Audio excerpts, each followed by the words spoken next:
Special game. What's the word, man? We back with another video. You know, sometimes I be thinking I be giving y'all too much free game, but I love seeing y'all success, man. I appreciate y'all hitting me up on IG, telling me that my videos actually helping y'all, getting y'all to the next level, man. That's the whole point that I started YouTube and started, you know, giving you guys 2-3 videos a week about the clothing brand space so you guys could be better as a brand owner, man. Today is a special video. We are doing a marketing group call with my inner circle. All right, so you guys are gonna get behind the scenes of exactly what goes on in our group calls, and we're strictly talking about marketing today, which is what a lot of you guys need. Super important video today. Get out your pen and paper. Make sure you guys are taking notes because this video is gonna be a banger, man. Make sure you guys like, comment, and subscribe. Give me y'all fresh new content every single week, man. Let's get into it. Today we're gonna talk a little bit about marketing. I basically want to just kind of go over a couple different ways on how to build the SMS kind of in depth, and then we're gonna kind of go over the different content strategies, right? So we got the professional content, we got our lifestyle content, we got our product-based content,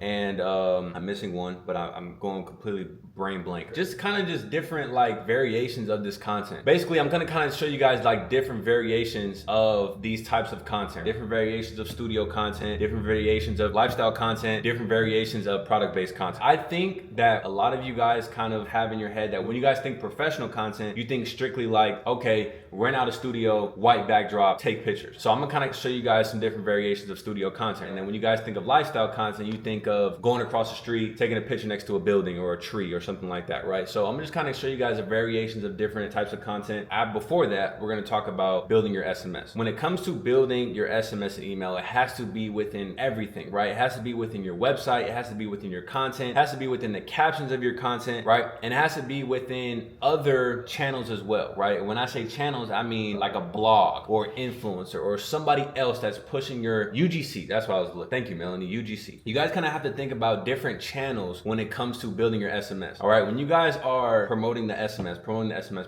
and it's only you doing it, right? On whether it's on your personal page, whether it's on your brand page, you're hitting the same people. Say you post a reel and you're promoting the SMS, cool. You might reach a couple new people here and there every now and then. When it comes to you guys pushing your SMS every single day, most of the time you guys are pushing it to the same people. So you're basically talking to like a dead audience. This is why including influencer marketing within building that SMS is so important, you guys. Like it's really important. And the reason why I say that is because when you're dealing with influencer marketing, when it comes to building your SMS, a lot of these influencers or the influencers that you guys choose are simply their reach on their stories, just simply their stories. I'm not even talking about their feed, but on their stories, they're reaching a lot of eyes. I had an influencer that did some influencer marketing with where they promoted my SMS. He had like 100K followers, but he was getting like 30,000 story views. So these are 30,000 people that have never seen your brand before, never seen your product, nothing like that. So out of those 30,000, how many people out of those 30,000 do you think are going to sign up for my SMS? If I get 5%, 1,500 people out of those 30,000 sign up for my SMS list, right? That's just 5% of their story views. So just think about that. And that influencer only charged me like $15 to post on their story for 24 hours. So think about it. For $15, I just got 1,500 new SMS subscribers. This is why I say like influencer marketing is like so important when it comes to building your SMS because of that specific reason right there. Did you get proof of video/engagement? Good question, Melanie. So before I deal with any influencer, I make sure that we ask for their analytics, mostly their story views, because that's what I'm kind of pinning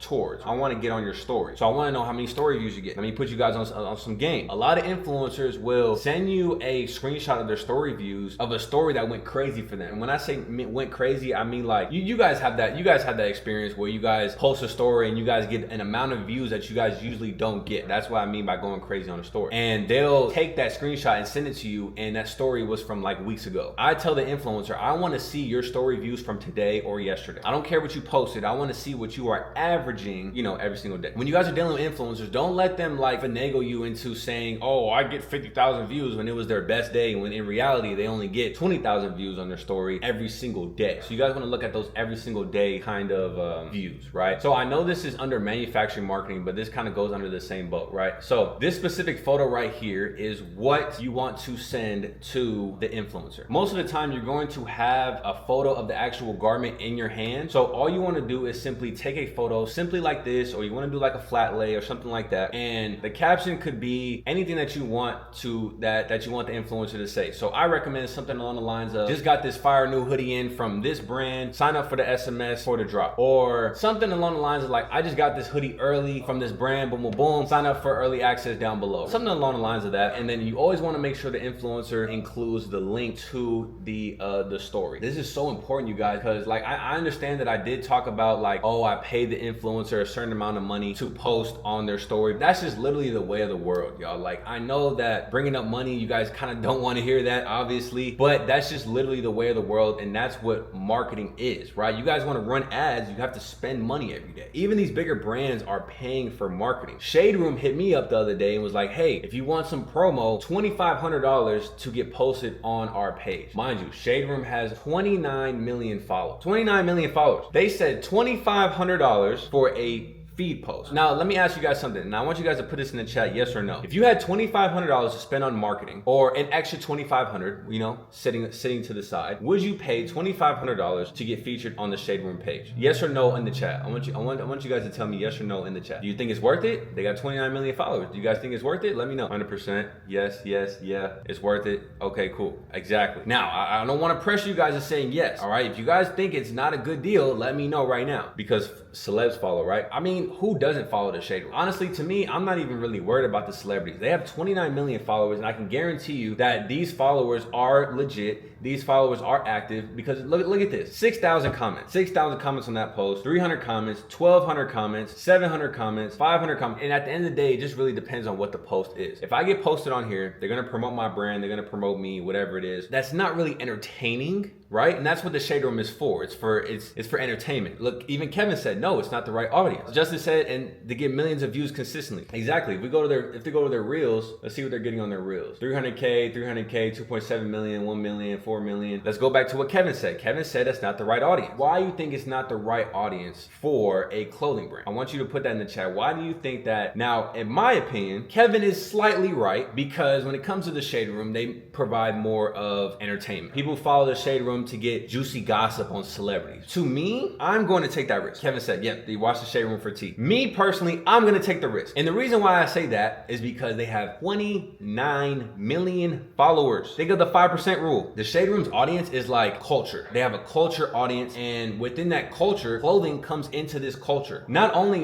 are they into like the entertainment, obviously they're into the gossip of the celebrities and everything like that, but think about it like this. And mind you, I could pick which post that I want them to post, right? I could pick what content that I want them to use. So say I had a celebrity, I just had No Cap wear one of my belts the other day, and say I took that photo, sent it to the Shade Room, and I said, Shade Room, I want you to say, you know, obviously No Cap in this brand, boom, boom, boom. So now everybody that's seeing this post is like, oh, No Cap is wearing this brand, I'm gonna buy it too because I'm a fan of No Cap. Even if I didn't have a celebrity in my merch, they have 29 million followers. Look at Juno, at least 1 million of these followers like fashion. Exactly. So you're bound to get sales from a good number of people that exactly, you guys. This is super important as well, because I believe that a lot of you guys are strictly focused on sales, which we should be. We're brand owners, we're business owners, we're trying to make money, and we're trying to get it out the mud, right? At the end of the day, I don't only think about sales, but I think about leads. Leads are basically I'm bringing someone in. So me doing a promotion with the Shade Room brings people in. Yeah, I'm gonna get some sales. Yeah, I don't know how many sales I'm gonna get. I might go crazy. But think about how many leads I'm gonna get. So now let's talk about funnels. Let's talk about how your SMS and email is set up. How many people are gonna click on the post, click on your brand page, click on your website, click on a product, and leave? A lot of them are gonna do that. How many people are gonna go to the brand page, go to the website, go to the product, add the cart, and leave? How many people are gonna go to the website, go to the product, go to add a cart, go to checkout, and then leave? Like I tell you guys all the time, people have to see your brand 3 to 4 times before they even buy, right? Obviously, some people do impulse buying, they buy off the first rip. Majority of the time, people have to see your brand at least 3 to 4 times. I want you guys to kind of realize that these leads are important, just as important as sales, because you think about it, even if that person that checked out and didn't buy, doesn't mean you guys lost out on a sale. That's why your guys' SMS and email flows, automated flows, have to be intact when it comes to doing things like this, because there are going to be leads that come in and fall off the funnel. They fall off. off. They add a cart, they fall off. They check out, they fall off. So how do we retarget them? How do we bring them back? Our SMS and email automated flows, our abandoned cart flow. So if that person abandoned the cart, added the cart and left, that's when the abandoned cart flow on your SMS gets triggered. It gets triggered and it says, hey, I just saw this person added to cart and they left. I'm gonna send them a text, I'm gonna send them an email and say, hey, we saw you left something in your cart, send them a link back to the cart, and now we got a sale. So I want you guys to kind of realize that yes, it's about sales. Yes, we want to make money, but think about the leads. When you guys are,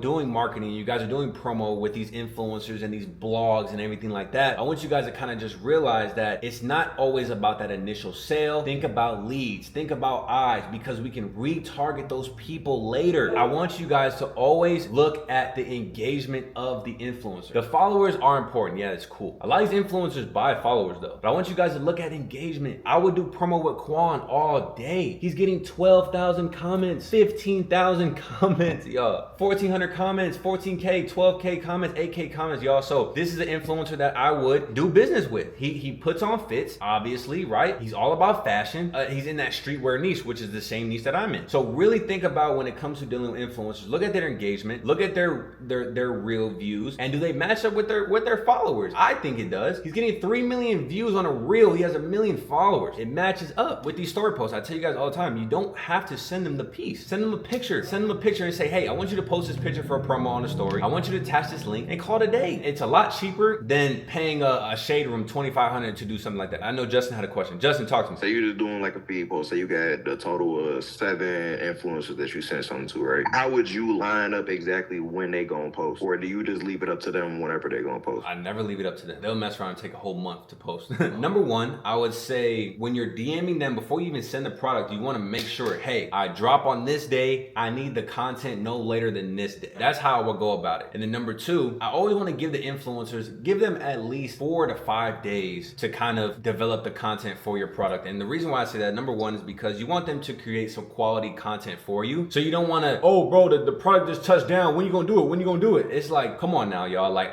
even me personally, I've done promo for different brands and they'll hit me up same day it touched down. I'm like, bro, like, come on, like, give me some time to put a fit together. Give me some time to get a cameraman. Give me some time to find a location. And the thing about it is too, a lot of these influencers got jobs. A lot of these influencers got 9 to 5 jobs. Like, you guys kind of have to give them time to create your content. So I say anywhere between like 4 to 5 days, or if you have like a strict deadline, you want to let them know. And if they can't make that deadline, you're gonna have to go to the next influencer because you are on a deadline as a brand. So you want to make sure that everything is aligned. Also, obviously, you guys know when you guys are promoting your SMS list, you want to have it in your bio all the time, right? Make sure your SMS list is in your bio of your brand page so that, anybody that just comes in, looking at your brand page might click on the link and sign up just off rip without you even promoting it. Now I want to talk about the types of content. I'm going to be a little bit all over the place when it comes to this. I want you guys to kind of think about the categories of content, right? We have professional content, we have lifestyle content, we have product-based content, and we have UGC content, which is user-generated content, which is influencers and customers. I'm literally going to show you guys the exact content that I'm going to be using for my drop that I have coming up. I have a folder full of content ideas of all these different variety of categories of content, and I'm basically going to share that with you guys right here. And before I get into it, if you don't at least try to create this type of content, y'all, it's not going to be beneficial for you guys. Going across a lot of you guys that are being very, very lazy when it comes to creating your content. And I want you guys to realize that if you're creating lazy content and still posting it thinking, oh, let's just see if it pops, it's not going to work. You have to be willing to step out of your shell and create content. Now, don't get me wrong, you don't have to put your face in it, obviously. Get out your shell, go find models, go find people that are willing to rep the brand, go find a videographer, go find a photographer to do their job. And that's what I had to realize when I first started my brand. I was all like, I can get it done. And then like I started realizing that I'm pretty good at making content, but I'm not the best at it. So I'm gonna go find me someone that's really good at it. I'm gonna give them my product and I'm going to have them make good content so that I can post it and actually convert from it. You guys are not willing to make content or not willing to actually go outside, get out of your shell and actually try to make this type of content. I don't know what to tell you. Like, I promise you, it's gonna be very, very hard hard for you guys to be successful. So while I'm showing you guys these examples, I don't want you guys to have the mindset of, I can't do that. Why can't you do it? Literally, why can't you? Haven't even tried. You feel me? So I don't want you guys to have that mindset. I want you guys to have that mindset to say, I want you guys to look at this type of content and be like, okay, I can do that. Okay, boom. Okay, I got the packaging. Okay, cool. Yeah, I could do those movements too. I could have somebody go do it. Okay, cool. Think about the camera angles, locations. Okay, bet. I think I could do that right there. Let's be solution based. You guys are brand owners, business owners. I'm gonna kind of go over a couple different pieces of content that I wanna share with you guys that I have coming up for my drop and kind of just go over. So this first piece of content, I probably showed this before, but this is kind of product based content. This is not kind of, this is product based content. Let's just watch it real quick and then we'll kind of go over it.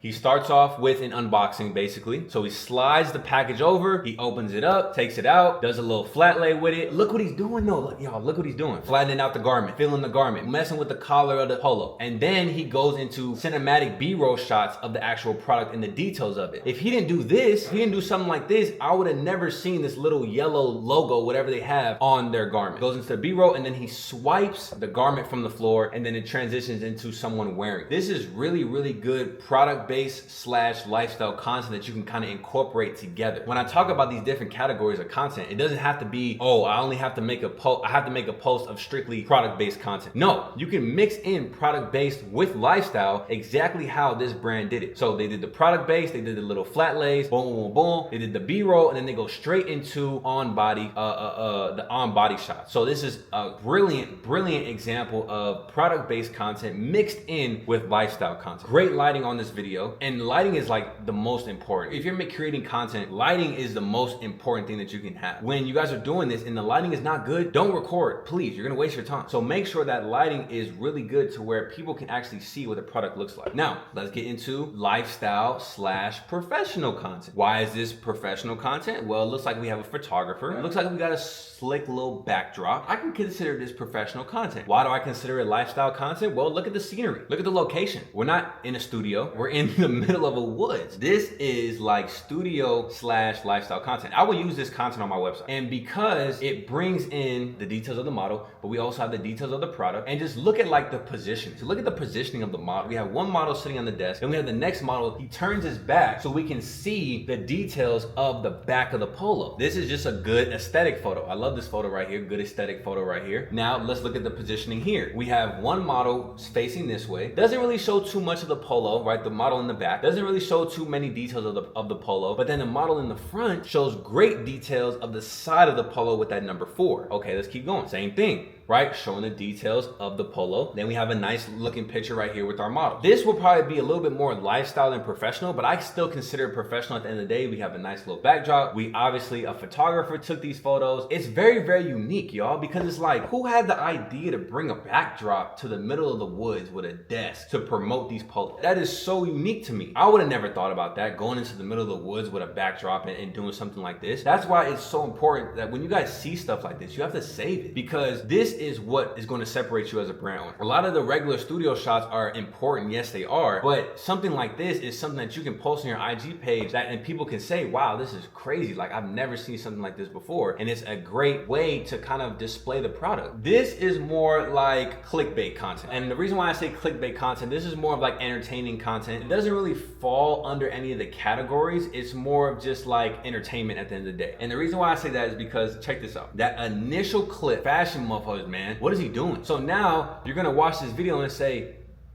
what exactly is he doing? Then it transitions to him. I'm about to recreate this video too. This video is so hard. Just think about this for you guys' brand. And it's not hard. It looks like they have someone behind the camera, obviously, that's recording. And then we just have the model, and then we have the tripod. It really only takes 2 people to make this video. This is more of like flat lays. So let's talk about product-based content. And this is more for flat lays. I don't really necessarily like this picture too much. I think it's a good little aesthetic photo, but like something like this. As you can see, they climbed on a ladder to get a picture of their whole collection. Now, this is a great photo to put like at first. I would have probably put this photo first, then this one, because right here I can show the variety of like what exactly I'm dropping, right? Exactly the whole collection, and then the other photos after will be exactly the details of each piece. As you can see, this is a flat lay. I know you guys are so used to the regular flat lays of just throwing the piece on the ground. This is what everybody's doing.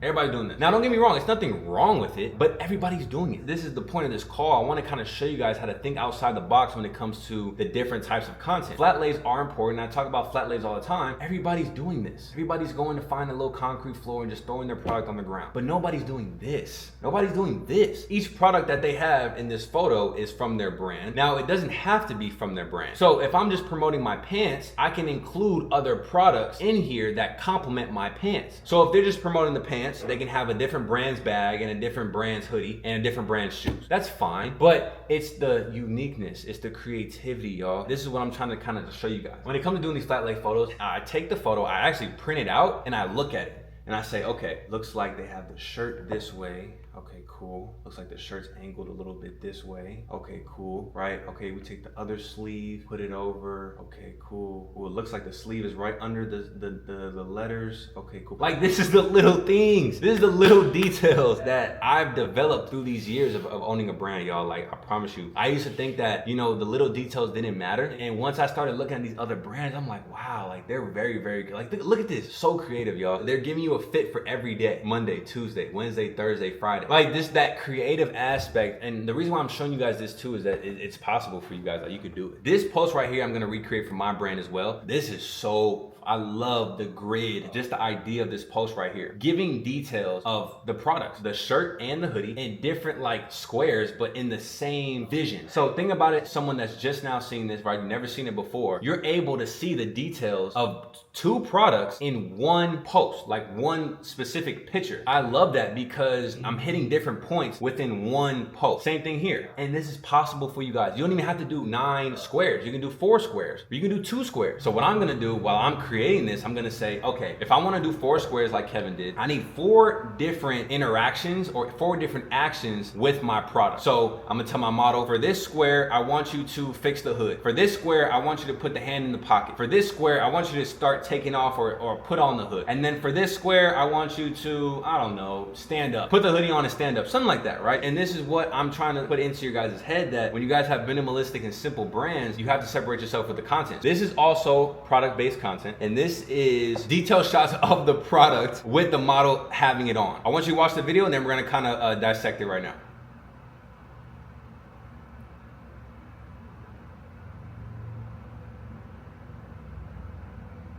Look at the lighting. Look at the location.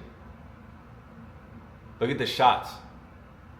First shot. Hey model, put the hood on. I'm gonna take a chest up shot and I want you to put the hood on. Hey model, I'm gonna put my camera right here at the shoulder. I want you to just simply go like this. Just simply put your hand across the shoulder. Hey model, I want you to kind of mess with the wrist a little bit. I'm gonna get a shot of that. That's why this content and the details is so important. People only know what you put out. Hey model, I'm about to get a shot of the back of these pants. I just want you, when I say go, I want you to put your hand in the pocket. If you guys think this video is hard, making content is gonna be very, very hard for you. I promise you, if you really dissect this video, it's not gonna be hard for you. You just have to have good lighting, a good location, and good model to kind of get this done. Let's talk about this one right here. This is kind of like what I went over earlier when it came to like that clickbait content, like kind of getting them the first 3 to 4 seconds. This is one piece of content that doesn't relate to clothing or a brand. This is actually a artist and he's promoting his song. But I wanna kind of show you guys how you can implement clothing within this video, and also how you can create this video on your own. We're gonna watch the video and then we're gonna kind of dissect it after that. I don't have any sound because I'm recording for YouTube right now, y'all, so I don't want to have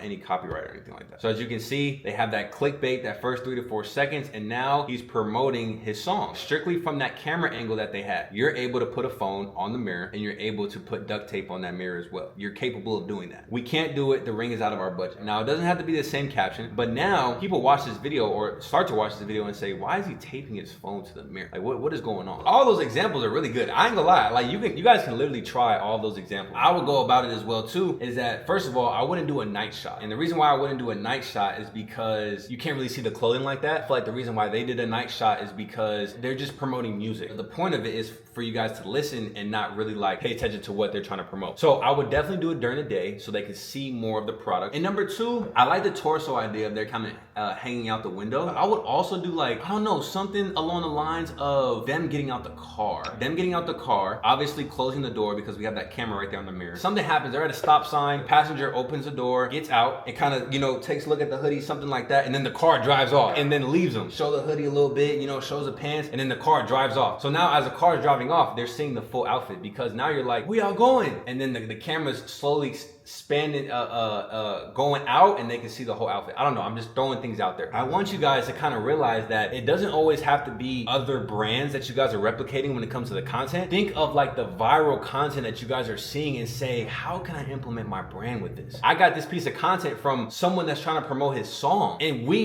us just dissected this video and said, we literally just named at least 4 to 5 different ways on how we can implement this video within our brand and our product. That's really good, y'all. This is Stefan Diggs brand, and this is kind of exactly what I was showing you guys before that last one. It's just a different version. This is the 4 grid one, and as you can see, he has on like 3 different fits, 3 different products, I think, and he's not doing much. You're implementing that grid aspect of it, number 1, and number 2, you're implementing different products within this one grid, and number 3, you're implementing different movements and different shots of the details compared to this video where it's like, okay,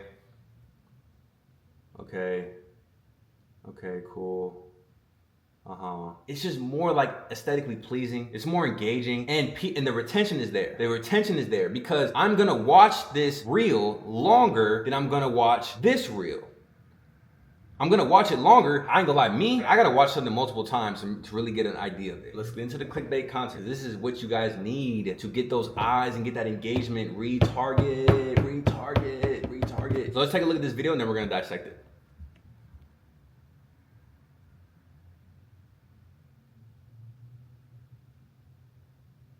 Simple, 2 people. 1 person to record you with your phone in the mouth and then going straight into the shots of the phone in the mouth. Initially, when you watch this video, you're gonna be like, bro, what does he have his phone in his mouth for, right? There's no caption to the video. You're wondering why he has his phone in his mouth. Why does he have his phone in his mouth? I don't know, let's keep watching. And that is what's gonna bring you that first 3 to 5 seconds of that retention to the audience. And then he goes straight into the transitions of that angle of the phone in the mouth. I'm showing you guys content that you can actually do. Meta glasses is cool, but like if I'm just walking with the meta glasses in the video, it's not gonna bring any eyes. Like nobody's gonna be interested in the video because it looks like you're just normally walking. But this is not a normal walk. This is not normal. This is why people are watching. Again, this is more like clickbait content, but this is the content that's gonna bring you eyes. Let's talk about more product-based content. So I would do this type of post maybe 2 days or a day before the drop. So we start off with a flat lay of what the products are, and then we go into the sizes, right, of the models. 5'5", size small, 6 foot, size large, 5'10", size large, right? And then we go into the actual size chart at the end. So this is super important as well because it's like, although your size chart is on your website, y'all, think about the funnel, all right? Think about the funnel. People go from your Instagram to your website most of the time. If they're going from seeing this size guide and saying, okay, he's 5'10" in a large, I'm 5'10" in a large, I'm gonna go to the website and I know exactly what size I need. This size guide is super important. It doesn't have to stay on your Instagram page for long. It could be like a week after your drop or whatever it is. And it just gives people information. We're gonna go over one more piece. I don't know if you guys have seen this video before, but this is another video that I'm gonna recreate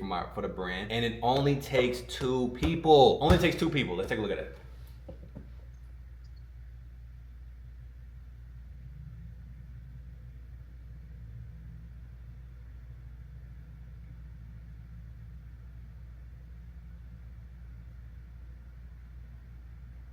Boom.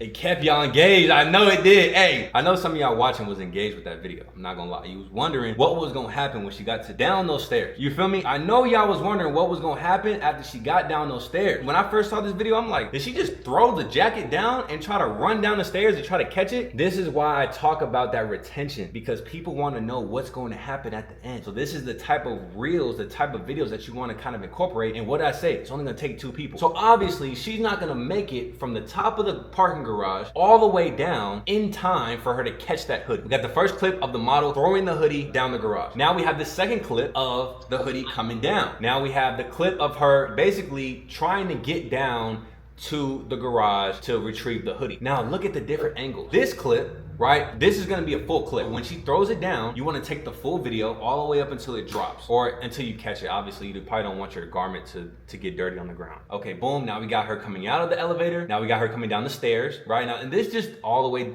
this just depends on what type of parking garage you're in or what type of building you're in, obviously, but it's just kind of just getting the basics of. Now she's like, where's the hoodie? Obviously, in reality, the hoodie's already down there. All right, come on, gravity. She's not gonna make it all the way down there. She's waiting for it, boom, and then we transition to a full fit. Again, this video, having a nice retention intro, getting your attention the first 3 to 5 seconds, and then going into the same thing that this brand is doing. So that's why this is super important because, you know, keeping that retention of the audience is super important. Getting into the details, getting to the full outfit. What? That's fire. You guys are capable of doing this, all right? I wanna say I appreciate everyone that hopped on this call today, man. Like I said, I really hope I kind of open your guys' eyes when it comes to content in general and just really realize that I didn't really start making really good money with my brand until I realized that content is really, really important and that I have to get out of my shell, think out of the box when it comes to my content. A lot of brand owners are doing the same thing, same type of content and thinking that it's gonna work and thinking that it's gonna pop. You're doing the same thing that a lot of these brands are doing. Every single brand that I showed you guys, these are bigger brands. Every single piece of content that I showed you guys today, you're capable of doing. I didn't show you anything with a big like cinematic setup production with a bunch of models and a bunch of, you know, all that type of stuff. I literally showed you guys things you can do on your own when it comes to it. All right, so that's the marketing side of building a brand, right? Types of content you need, types of photos you want to create, everything like that. And look, all this stuff works and it's important, but this is what I learned the hard way. You can have the best marketing in the world, but if you don't understand how to fund and scale your brand, you're gonna be stuck in the same ways. That's the part I feel like no one talks about. Marketing is just one piece of the puzzle. Because the truth is, billion-dollar brands like Nike, Adidas, and Supreme, they're not just marketing better than you, they're running a completely different system. They're accessing capital, they're moving 10 times faster, they're scaling without limits, and they're doing it without risking their